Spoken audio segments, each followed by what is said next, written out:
Buenos días. Esta es la clase número 3 del módulo 3 del curso Química Biológica para las Ciencias Médicas. Este es un curso organizado por el Departamento de Docencia del Centro Universitario de Estudios Medioambientales de la Facultad de Ciencias Médicas de la Universidad Nacional de Rosario. En esta clase veremos del tema de glúcidos, los disacáridos y oligosacáridos más importantes relacionados a las ciencias médicas. Brevemente recordemos el camino que venimos transitando. Estamos estudiando las principales moléculas que forman los organismos vivos, que habíamos dividido en grupos para nuestra organización: nutrientes, metabolitos, reservas, estructuras, fármacos tóxicos y productos de eliminación. Estamos concentrados en el trabajo de nutrientes, dentro de ellos los macronutrientes, y hoy nos dedicaremos a glúcidos o carbohidratos. Dentro de los carbohidratos ya hicimos algunas divisiones en los que vimos los monosacáridos y en esta clase veremos los disacáridos y oligosacáridos.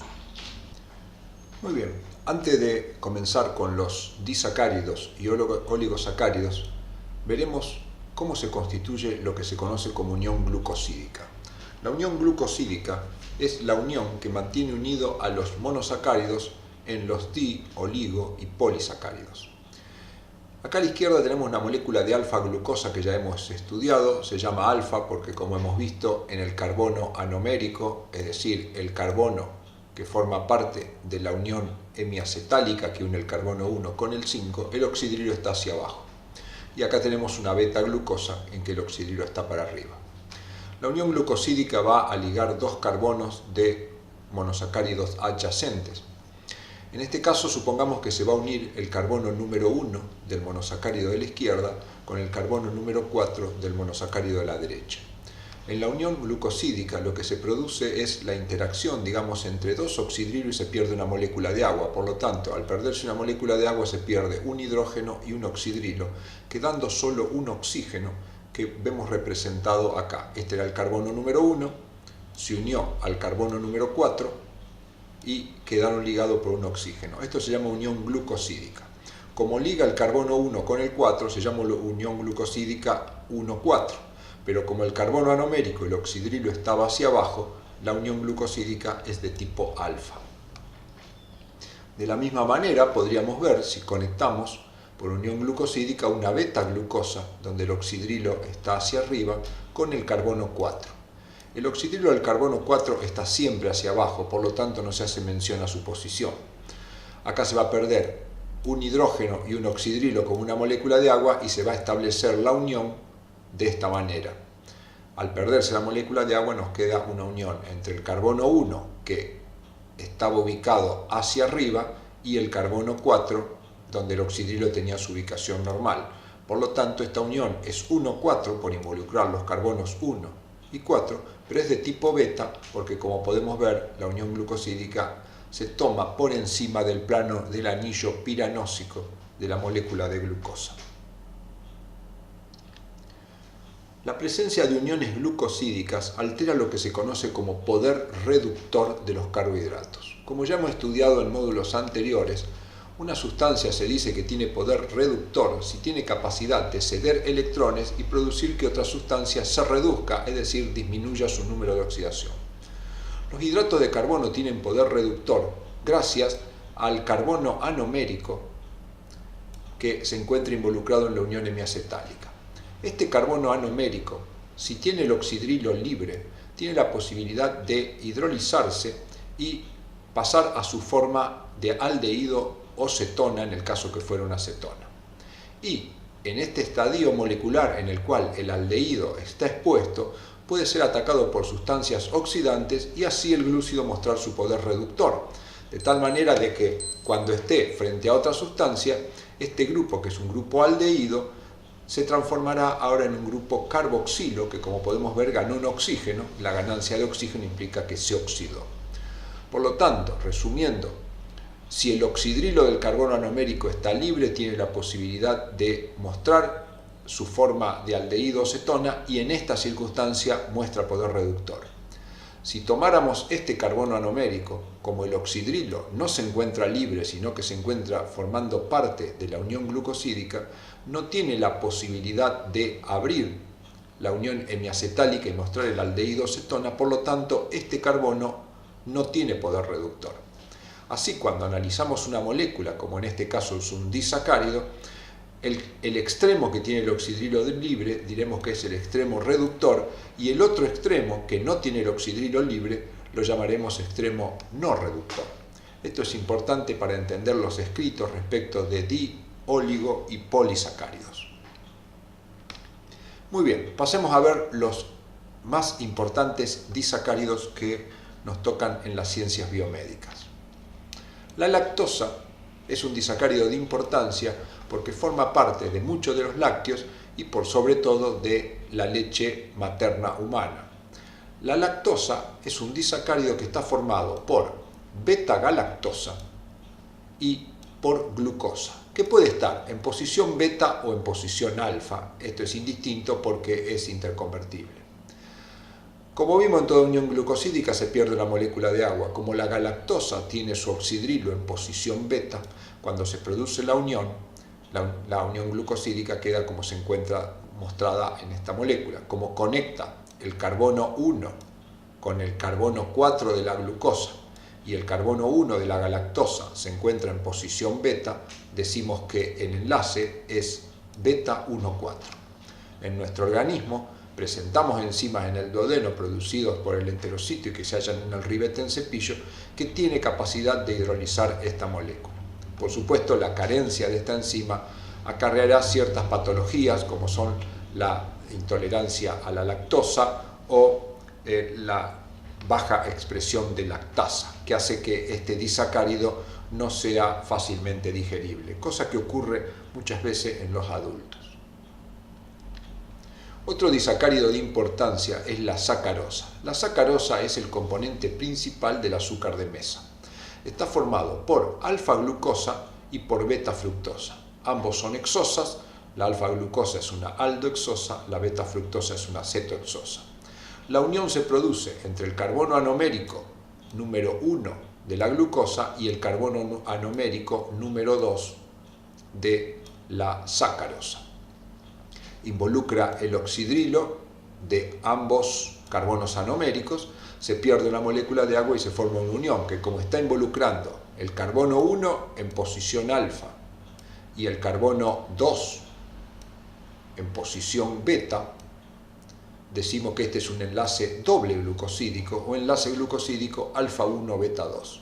Es importante remarcar que este glúcido no tiene poder reductor porque el carbono anomérico de un monosacárido está involucrado en la unión glucosídica y el del otro también, no pudiendo ninguno de ellos pasar a su forma aldehído libre o cetona libre. Cosa que sí ocurría en la lactosa. Si volvemos a la lactosa, si bien este carbono no es reductor por estar en la unión glucosídica, este carbono de la glucosa sí lo es. Muy bien, pasemos a la maltosa. La maltosa es un disacárido que está formado por dos unidades de glucosa y involucra el carbono número 1 de una de las glucosas en posición alfa y el carbono número 4 de la otra. De allí que su unión glucosídica es alfa 1,4. La maltosa no es un alimento, no es un disacárido habitual en nuestra alimentación y se genera por la digestión del almidón. Forma parte de los granos que se utilizan en la formación de cerveza, dado que a los granos de cebada se los trata en un proceso que se llama malteado para que los polisacáridos complejos se transformen en maltosa y sean más fácil digeribles por las levaduras que se utilizan en la formación de la cerveza. También se trata de la maltosa de un disacárido reductor, porque este oxidrilo del carbono anomérico se halla libre, pudiendo pasar este carbono a forma aldehída y de esta manera mostrar su poder reductor. No así pasa con este carbono. Por lo tanto, este sería el extremo no reductor de la molécula y este otro de la derecha sería el extremo reductor. Veamos otros disacáridos no tan comunes en nuestra alimentación, pero que nos encontramos a diario. La sucralosa es un disacárido, como podemos ver acá, muy parecido a la sacarosa, con la diferencia que tiene varios cloros reemplazados.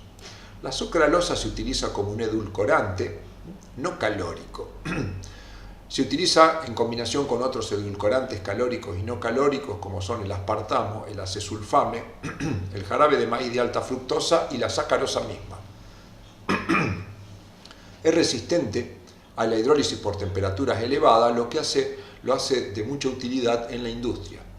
Y es estable a su vez en un amplio rango de pH, cosa que muchas veces no tienen otros edulcorantes como el aspartamo, que también es muy utilizado. Una de las características es que 600 veces más dulce que la sacarosa, por lo tanto la cantidad de sucralosa que se debe agregar es 600 veces menor que la sacarosa para obtener el mismo poder edulcorante.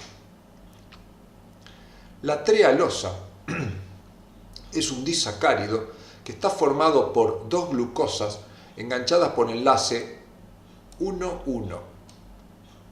Este disacárido puede ser digerido porque nosotros tenemos una enzima que es la trealasa y se halla básicamente como un componente en hongos.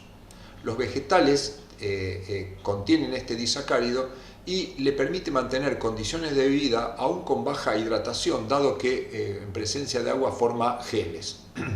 Por supuesto trae problemas para la salud humana cuando tenemos un déficit de trealasa que hace imposible que lo podamos digerir. Otro disacárido es la celulosa microcristalina. Como su nombre lo indica, celulosa, no hay que confundir porque justamente no es un polisacárido, sino que es un disacárido. Este disacárido se utiliza habitualmente como aditivo para alimentos, agente texturizante, estabilizador de espuma y aglutinante para comprimidos, como se puede ver en las preparaciones comerciales. Como dijimos, un disacárido tiene un enlace, está formado por dos moléculas de glucosa, pero que en realidad no es glucosa porque esta tiene un metilo en posición 4 y esta tiene un metilo en posición 1. Por lo tanto, no es una glucosa, sino que es una metilglucosa. El enlace que tiene es un enlace tipo beta 1,4 y es no hidrolizable, por lo tanto, la celulosa microcristalina es un disacárido que no tiene aprovechamiento energético por no poder ser digerido y aparte tampoco tiene poder reductor, dado que el oxidrilo del carbono anomérico de este monosacárido está bloqueado por la unión glucosídica y el carbono anomérico de la segunda unidad del disacárido está bloqueado por el grupo metilo.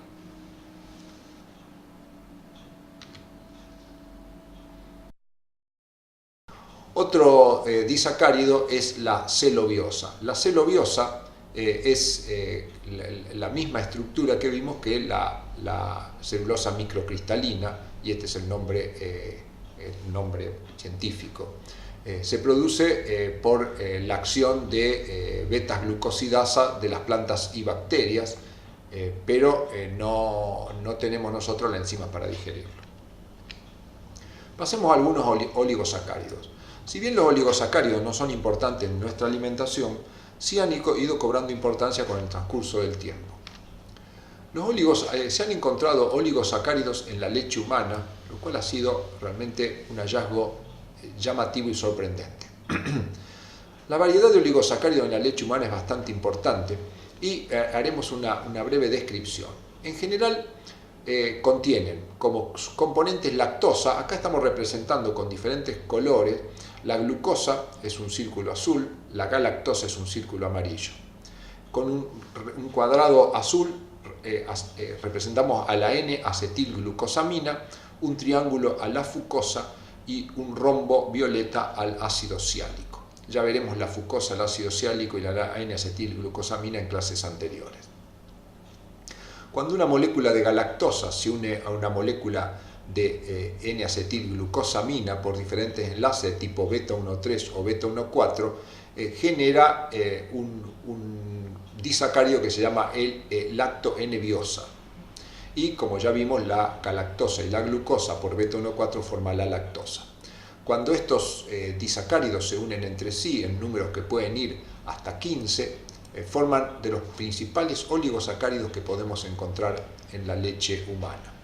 También hay otros, como se describen acá, veremos algunos, por ejemplo, la unión de glucosa con galactosa y unión de fucosa tanto por enlace alfa 1,2 como por enlace alfa 1,3, forma trisacáridos que son de importancia. Acá tenemos otro que son glucosa, galactosa, N-acetilglucosamina y glucosa con diferentes tipos de enlaces.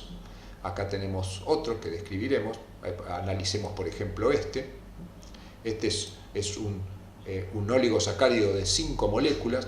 Tiene una glucosa, una galactosa unida por beta 1,4, luego por beta 1,3 una N-acetilglucosamina, por beta 1,3 otra molécula de galactosa y por alfa 1,2 una molécula de fucosa. Así la variedad es extremadamente importante. Este hallazgo fue sorprendente porque el humano no tiene prácticamente ninguna enzima salvo la beta 1,4 para hidrolizar el resto de los enlaces glucosídicos. Entonces la pregunta es ¿por qué en la leche materna tenemos tenemos moléculas de este tipo? Los hallazgos de la ciencia indicaron que estas moléculas, si bien no eran nutrientes para el bebé, sí eran nutrientes para ciertas bacterias que se encuentran en el tracto gastrointestinal y que permite el desarrollo de una flora normal, adecuada y beneficiosa para el humano, y preservando del crecimiento de bacterias que serían anormales y perjudiciales. Por lo tanto, estos oligosacáridos de la leche materna tienen un papel de tipo prebiótico, favoreciendo el desarrollo de ciertas bacterias. Así, la ciencia ha desarrollado algunos polisacáridos, oligosacáridos, que se conocen como galacto-oligosacáridos o simplemente GOS. Como podemos ver, son moléculas de glucosas unidas por enlaces especiales que no son hidrolizables por el humano. En este caso es un beta 1,6 y tiene 5 moléculas de glucosa y al final un beta 1,4 con otra molécula de glucosa. Como podemos ver, hay leches que contienen, como vemos acá, GOS es la abreviatura de galacto-oligosacáridos. En esta misma leche podemos ver también que dice FOS. FOS corresponde a otro grupo de oligosacáridos sintéticos agregado a los alimentos, especialmente a las leches, para darle a esta un papel de tipo prebiótico. Los fructooligosacáridos o FOS, por ejemplo en este caso, son varias fructosas unidas por enlace de tipo 1 beta 2, que no son hidrolizables y que tiene una glucosa en uno de sus extremos. Estos oligosacáridos de tipo GOS-FOS, la ciencia propone que al ingresar a nuestro tracto digestivo atraviesan la boca, el estómago e intestino sin ningún problema, porque en ninguno de ellos las enzimas que tenemos son capaces de hidrolizarla.